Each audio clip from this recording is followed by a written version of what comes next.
Waalaikumsalam. Waalaikumsalam. Jangan lupa ya, like, subscribe, and tombol loncengnya di apa deh? Dipencet aja. Ya. Itu lagi streaming, orangnya hidup apa mati? Nah, ini orang bahlul yang begini. Udah tahu ngomong, udah tahu duduk, ya orangnya hidup berarti. Bismillahirrahmanirrahim. Assalamualaikum warahmatullahi wabarakatuh. Alhamdulillah. Alhamdulillahilladzi hadana lihadza wa ma kunna linahtadiya laula an hadanallah.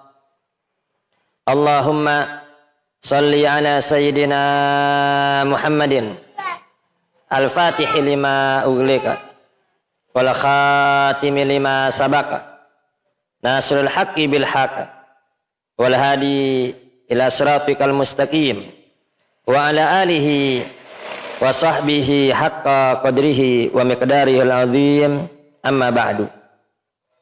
Alhamdulillah, pada malam ini kita kembali berjumpa dalam kajian tafsir Jalalain, yang mana pada pertemuan yang lalu kita sudah membahas bahwasannya Alif Lam Mim itu hanya Allah yang maha mengetahui maksudnya. Ini adalah pendapat yang paling rajih. Ada juga pendapat yang lain yang mengatakan bahwasanya maksud daripada Alif Lam Mim itu adalah nama daripada nama surat.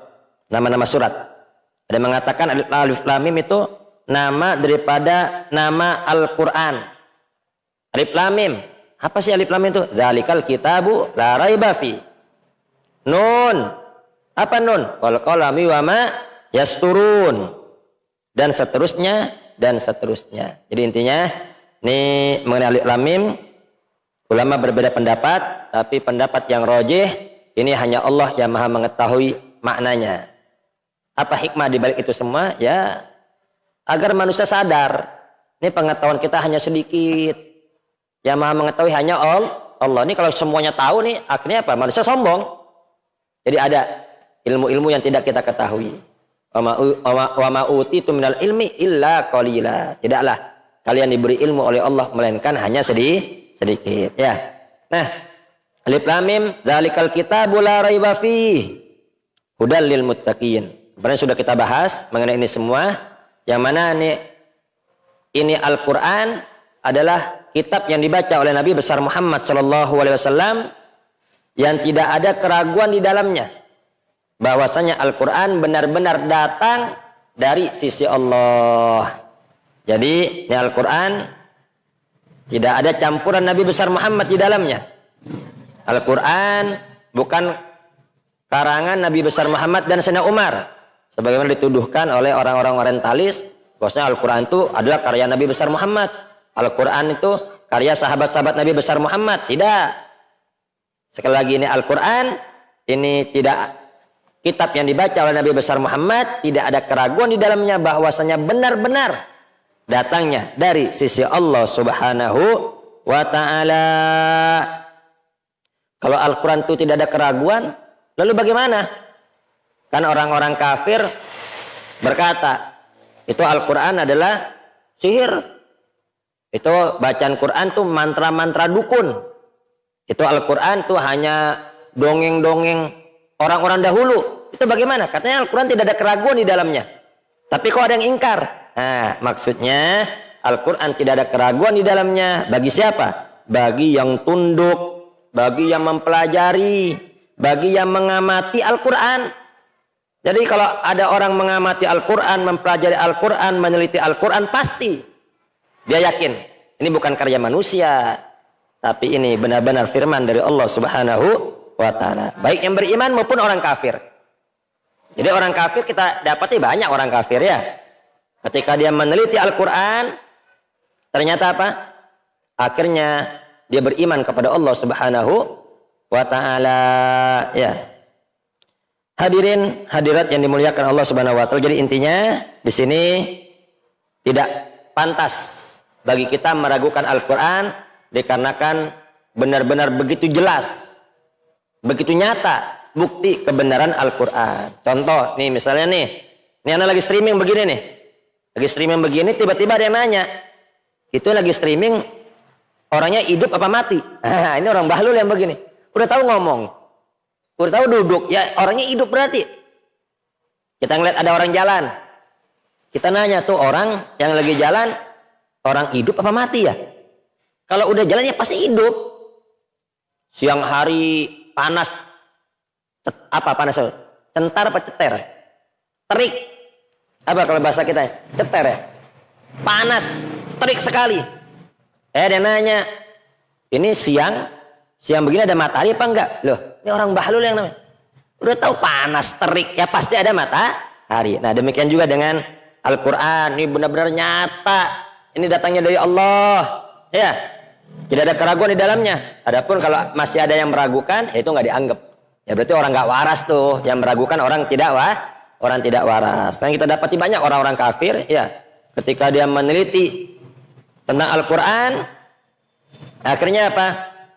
Yang tadinya dia membaca Al-Quran, meneliti Al-Quran, yang niatnya untuk menggugat Al-Quran, mencari kesalahan-kesalahan Al-Quran, mencari celah yang bisa dikritik di dalam Al-Quran, akan tapi yang didapati adalah kesempurnaan, ilmu yang luar biasa, yang menunjukkan bahwasanya ini bukan karya manusia, tapi ini firman Allah Subhanahu wa Ta'ala.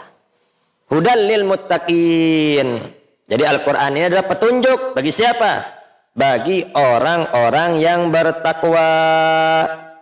Nah, tadi kan disebut tuh. Padahal Al-Quran juga bisa memberi petunjuk baik kepada orang beriman maupun kepada orang kafir. Kan banyak juga orang kafir akhirnya beriman. Lihat sana Umar bin Khattab radhiyallahu anhu. Ya, ketika dia masuk Islamnya kenapa? Karena mendengar bacaan Quran yang dibaca oleh adiknya. Mendengar bacaan Quran akhirnya apa? Beriman kepada Allah Subhanahu wa Ta'ala. Nah, bukankah ini Al-Quran juga sebagai petunjuk bagi baik itu kepada orang beriman maupun kepada orang kafir? Tapi kenapa kok di sini hanya disebut hudal lil muttaqin, petunjuk bagi orang-orang bertakwa?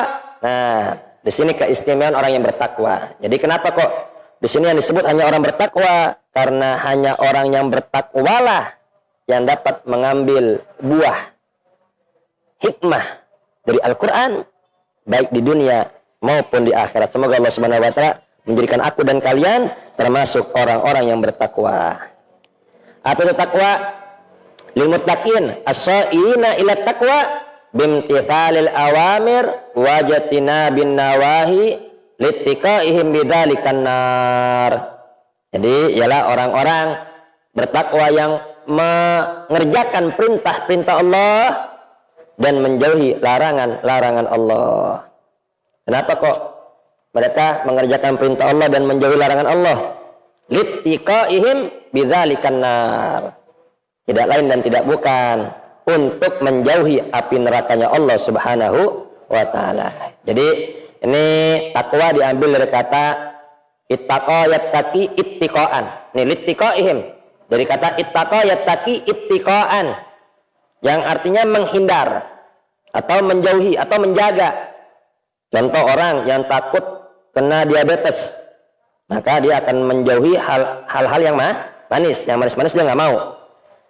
Orang yang takut api, pasti ada api dimatiin. Orang takut neraka, ya, kalau takut neraka ya bertakwa. Jalankan perintah Allah, jauhi larangan-larangan Allah Subhanahu wa Ta'ala. Ya, kerjakan sholat, kerjakan puasa, jauhi semua perbuatan-perbuatan maksiat. Sholat, puasa belum tentu masuk surga. Itu gimana? Kan ada aja orang yang ngomong gitu kan. Sholat, puasa belum tentu masuk surga.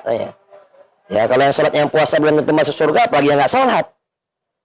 Jadi gimana? Tugas kita hanya ibadah. Kerjain aja sholat, kerjain aja puasa. Insya Allah, ya Allah tidak akan ingkar janji. Orang yang bertakwa, orang yang baik pasti akan ditempatkan di tempat yang baik. Ya, karena itu firman Allah. Wal-laili idza yaghsha wan-nahari idza tajalla wa ma khalaqal dzakara wal untha inna sa'yakum lasyatta. Sesungguhnya usaha kalian, perbuatan kalian itu berbeda-beda. Berbeda-beda. Yang bertakwa juga beda-beda kelasnya. Yang baik juga beda-beda. Ya. dikarenakan perbuatan manusia berbeda-beda, maka dari itu nanti balasan Allah di akhirat juga berbeda-beda. Sesuai dengan apa yang kita perbuat di dunia ini. Nah, takwa itu ada 3 tingkatan. Ya, pertama takwa khusus. Yang pertama takwa awam. Yang kedua takwa khusus. Yang ketiga takwa khususil khusus. Yang pertama takwa awam. Apa takwa awam? Takwa anis syirki. Dia menjauhi hal-hal yang syirik. Suruh sholat, nggak sholat. Suruh puasa, nggak puasa. Nyembah berhala, enak aja. Aneh Islam. Ya, suruh nyembah berhala dia nggak mau. Suruh datang ke dukun dia nggak mau. Ya, suruh masang sesajen dia nggak mau. Tapi suruh sholat, belum mau. Suruh puasa, belum mau. Nah, ini takwa awam.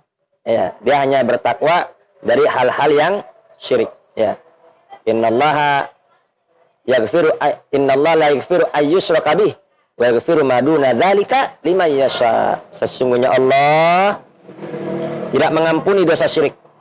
Tapi dosa selain syirik ini masih ada harapan. Masih ada harapan diampuni oleh Allah Subhanahu wa taala. Ya.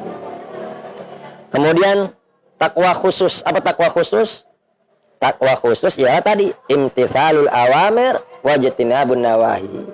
Mengerjakan perintah-perintah Allah dan menjauhi larangan-larangan Allah Subhanahu wa ta'ala. Itu namanya takwa khusus. Nah, apa itu takwa? Takwa khusus ini ialah khauful jalil wa amalum bitanzil wal isti'dadu li yaumir rahil. Ialah rasa takut kepada Allah, kemudian mempersiapkan bekal untuk hari kembali nanti, kemudian khauful jalil wa amalun bitanzil. Amalun bitanzil ya, mengamalkan semua yang diperintahkan Allah dan menjauhi semua yang dilarang oleh Allah dan mempersiapkan bekal untuk hari kembali nanti. Itu namanya takwa. Singkatnya gimana singkatnya? Singkatnya begini nih. Ada seorang bertanya kepada seorang ulama, takwa itu apa? Kan kita bingung selama ini ya. Apa sih takwa itu? Nah, ini gambarannya begini gambarannya. Ini kata ulama ini, dia bertanya kembali kepada yang bertanya. Seandainya engkau sedang berjalan, di jalan tersebut banyak sekali pecahan-pecahan kaca dan banyak sekali duri-duri. Yang mana itu pecahan kaca bisa merobek sepatu atau sendal kita. Gimana ente lewatnya? Kalau di jalan tuh banyak pecahan-pecahan kaca, saya akan hati-hati jalannya. Saya akan jinjit-jinjit nyari yang nggak ada pecahan kaca. Nah, seperti itulah. Orang yang hidup di dunia, hati-hati. Jangan sampai terjerumus ke dalam hal-hal yang dilarang oleh Allah. Jangan sampai meninggalkan perintah-perintah Allah Subhanahu wa ta'ala. Ya. Itu takwa khusus. Jadi takwa umum tadi menjauhi kesyirikan. Takwa khusus mengerjakan perintah Allah dan menjauhi larangan Allah. Takwa khususil khusus. Ini lebih khusus lagi nih. Ini sangat istimewa, sangat tinggi. Apa itu takwa? Ialah takwa ma yusgilu anillah. Bertakwa dari hal-hal apa saja yang dapat membuat dia lupa dari Allah. Jadi apa? Hatinya selalu sambung kepada Allah. Hatinya nggak pernah lupa dari Allah. Sampai berkata al-arif billah, orang yang kenal Allah berkata, lau khatarat li fi siwaka iradatun ala khatiri yauman hakamtu biriddati. Seandainya terlintas di hatiku selain engkau, terlintas saja di hatiku selain engkau ya Allah, maka pada hari itu aku hukumi diriku adalah orang yang murtad. Ya, ini buat beliau pribadi ya. Lihat. Jadi mereka lah para arif billah, ini koneksinya selalu tersambung kepada Allah Subhanahu wa taala. Mereka kalau koneksinya terputus, jauh dari Allah, bingung, pusing. Ya, kalau kita kan biasa-biasa aja. Kenapa? Orang biasa lupa kita. Kita udah biasa lupa. Tapi kalau koneksi internet terputus, kita bingung. Ya, nih. Ya, lemot dan lain sebagainya. Bingung kita, sumpah kita. Ya. Al-arif billah, apabila koneksinya kepada Allah terputus, mereka bingung. Mereka pusing. Ya, semoga kita semua hati kita selalu sambung dengan Allah Subhanahu wa taala. Nah, Jadi ini Al-Quran ini sebagai petunjuk bagi orang-orang yang bertakwa, karena hanya orang bertakwa lah yang dapat mengambil buah baik di dunia maupun di akhirat. Ya, yang lain juga bisa ngambil petunjuk, tapi untuk mengambil buahnya ini secara khusus nih orang-orang bertakwa, bisa di dunia dan di akhirat. Nah, kemudian alladzina yu'minuna bil ghaibi wa yuqimuna sholata wa mimma razaqnahum yunfikun. Nah, terus siapa sih orang bertakwa itu? Sifat-sifat orang bertakwa bagaimana? Sifat-sifatnya apa saja? Di sini disebutkan sebagian. Ini sebagian saja sifat-sifat takwa. Semoga kita semua termasuk dalam ciri-ciri ini. Amin. Yang pertama, ciri-ciri orang bertakwa, alladzina yu'minuna yusaddiquna bil ghaib. Ialah orang-orang yang beriman. Beriman di sini membenarkan bil ghaib bima ghaba anhum. Hal-hal yang gaib dari mereka. Minal ba'thi wal jannati wan nar.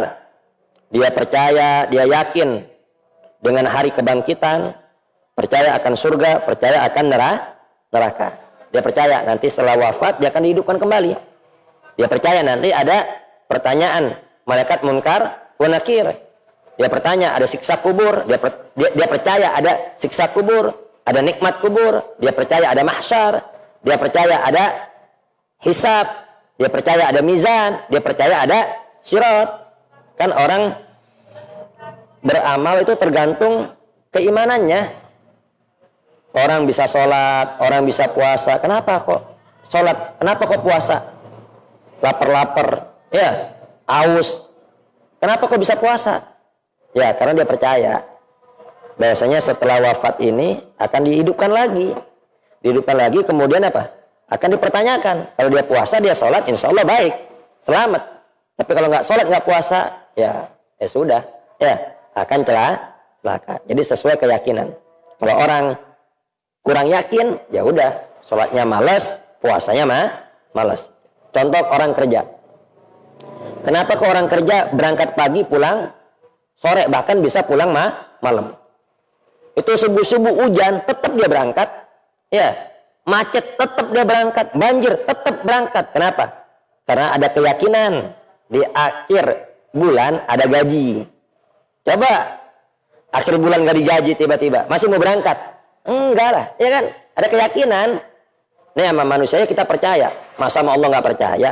Ya, kenapa sholat? Kenapa puasa? Kok lapar-lapar masih mau puasa? Ya, malam sholat tarawih 20 rakaat, emang nggak capek? Capek, tapi kenapa? Ada keyakinan. Ada surga nanti dari Allah Subhanahu wa Ta'ala. Semoga kita semua selamat, amin. Jadi ciri yang pertama, beriman kepada yang gaib. Kemudian yang kedua, wa yuqimuna sholata ayyatuna biha bihuquqiha. Ialah mendirikan salat. Apa itu maksud mendirikan salat? Ialah mengerjakan salat dengan hak-haknya salat. Apa itu hak-haknya salat? Hak-haknya salat ada yang zahir, ada yang batin. Jadi salat itu hak-haknya salat ada yang zahir, ada yang batin.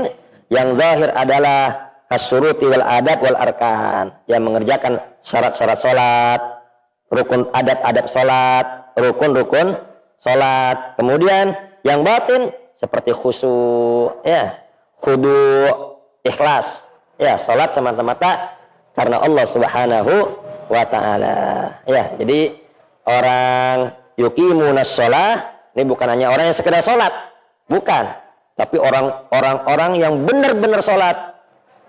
Hak-hak yang zahir, hak yang batin dipenuhi. Jadi bukan hanya sekadar menggugurkan kewajiban, dari wudunya saja dia udah khusyuk. Ya, bukan sekadar wudu yang wajibnya saja, tapi semua adab-adab dalam wudu yang diajarkan oleh Nabi besar Muhammad diperhatikan sama dia. Sunnah-sunnahnya, kemudian doa-doa di dalam wudu, ya, dibaca semua. Dari wudu dia udah khusyuk. Setelah itu apa? Menghadap sholat. Itu Al-Imam Ali Zainal Abidin pernah selesai berwudu ditanya, "Ya Imam, mengapa wajahmu pucat?" Ini dikisahkan dalam Nasaihud Diniyah wal Wasail Imaniyah oleh Habib Abdullah Al-Haddad. "Ya Imam, kenapa wajahmu pucat?" Apa kata Imam Ali Zainal Abidin? "Atadruna baina jaday man sa'akum?" Tahukah engkau, sebentar lagi aku akan menghadap siapa? aku akan menghadap kepada Allah Subhanahu wa ta'ala. Jadi kalau ada orang sholat tapi kok masih ngomongin orang, ada orang sholat kok ucapannya masih ketus, ada orang sholat kalau utang nggak bayar-bayar, ada orang sholat kok masih suka nipu, bukan sholatnya yang salah, ya, tapi dia belum benar-benar mengerjakan sholat. Jadi hanya sekedar sholat, tapi adab-adab sholat yang zahir, yang batin itu belum dilaksanakan. Pasti itu ada yang nggak beres dalam sholatnya, nggak mungkin nggak, ya. Mungkin syarat-syaratnya belum terpenuhi, mungkin rukun-rukun sholatnya masih ada yang salah, ya. Makanya ilmu itu penting, ya. Jadi kalau orang benar-benar mengerjakan sholat, mendirikan sholat sesuai hak-haknya sholat, pasti tidak mungkin tidak. Inna sholata tanha anil fahsya'i wal munkar. Sesungguhnya sholat, as-sholah, inna sholata, ini pakai alif lam, ya. Jadi nggak nakirah, pakai alif lam. Sholatnya bagaimana? Nggak semua sholat. Sholatnya bagaimana? Sholat yang benar-benar mengerjakan hak-haknya sholat. Itu apa? Akan dapat mencegah dari perbuatan keji dan dapat mencegah dari perbuatan munkar. Ini kita sholat udah berapa lama kita? Dari hitung aja dah, dari semenjak balik sampai sekarang udah puluhan tahun kita sholat, ya. Udah bertahun-tahun. Nih kalau kita nanam pohon pisang sama nanam jagung udah banyak buahnya, ya bang, ya. Udah banyak buahnya. Seharusnya nih sholat kita udah luar biasa nih, ya. Dan sholat ini mi'rajul mu'min. Mi'rajul mu'min apa? Adalah sholat. Ya, semoga kita semua termasuk orang-orang yang mendirikan sholat. Amin. Kedua, yang terakhir, wa mimma razaqnahum yunfikun. Wa mimma razaqnahum a'tainahum. Dan dari sebagian yang kami rezekikan kepada mereka, yang kami berikan kepada mereka, yunfikun fi ta'atillah. Mereka infakkan di jalan Allah Subhanahu wa ta'ala. Jadi ingat, ya, rezeki yang kita punya, harta yang kita punya, jabatan yang kita punya, itu rezeki dari Allah Subhanahu wa ta'ala, ya. Hendaknya diinfakkan. Itu ciri-ciri orang bertakwa, ya. Kalau dia nggak bertakwa, nggak mungkin dia infakkan. Kenapa? Aneh yang capek-capek kerja, aneh yang capek-capek usaha, kok dikasih orang, enak banget, ya, berkurang ini. Nah, kenapa? Karena nggak ada keyakinan dengan bima gobah. Kenapa orang bisa jor-joran, bisa dermawan? Kenapa? Dia yakin, ya, dia yakin akan diganti oleh Allah. Kalau ganti dari Allah itu pasti, kenapa harus pelit? Ya, itu disebutkan oleh Al-Habib Zain bin Ibrahim Smith. Beliau menukil salah satu riwayat dari hadis Nabi besar Muhammad sallallahu alaihi wasallam, man tasaddaqa bisadaqatin faqad fakka lihya sab'ina syaitanan. Itu ada riwayat, barang siapa yang bersedekah berarti dia sudah fakka. Apa fakka? Mencabut. Dia sudah mencabut jenggot 70 setan. Tuh jenggot setan udah cabut 70 jenggotnya apa? 70 setan tuh jenggot 70 setan dicabut oleh orang yang sudah bersedekah. Maksudnya apa? Jelaskan oleh ulama, yang dimaksud faqad fakka lihya sab'ina syaitanan, maksudnya adalah dia sudah melawan 70 sifat setan. Karena sifatnya setan pelit. Tuh setan selalu kalau ada orang yang mau bersedekah, oh bingung dia, pusing dia. Tuh 70 setan menakut-nakuti. Jangan, ya, jangan nanti kamu fakir. Jangan nanti kamu susah.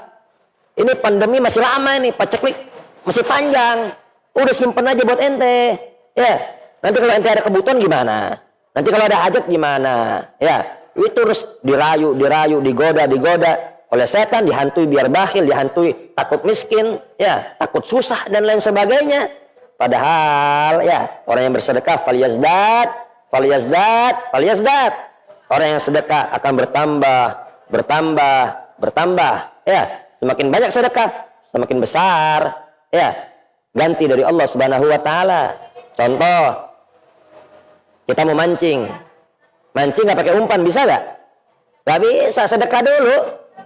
Sedekah, semakin besar umpan, semakin besar ikan yang akan kena. Jadi gitu, ya. Yakin ganti dari Allah Subhanahu wa taala. Jadi ini setan menghantui agar dia bakhil, agar dia pelit, takut miskin dan sebagainya. Nah, kalau dia masih bisa sedekah, berarti dia sudah mengalahkan 70 godaan setan. Subhanallah. Ya. Ini dikisahkan oleh Habib Zain. Ini ada salah seorang santrinya Habib Ali bin Muhammad Al-Habsyi. Ini Habib Ali bin Muhammad Al-Habsyi, Simtuduror, setelah menjelaskan, mensyarahi hadis ini, ya, menjelaskan hadis ini salah seorang santrinya pulang ke rumah, dia bertekad mau sedekah. Pokoknya saya mau sedekah, bertekad dia. Nyampe rumah ditanya sama istrinya, "Bang, itu mau dibawa kemana beras? Itu amplop dibungkusin kenapa itu?" "Aneh mau sedekah." "Oh, jangan, Bang." Jangan. Ini kebutuhan kita banyak, belum beli baju lebaran, ya, belum anak-anak kita dan lain sebagainya. Akhirnya apa?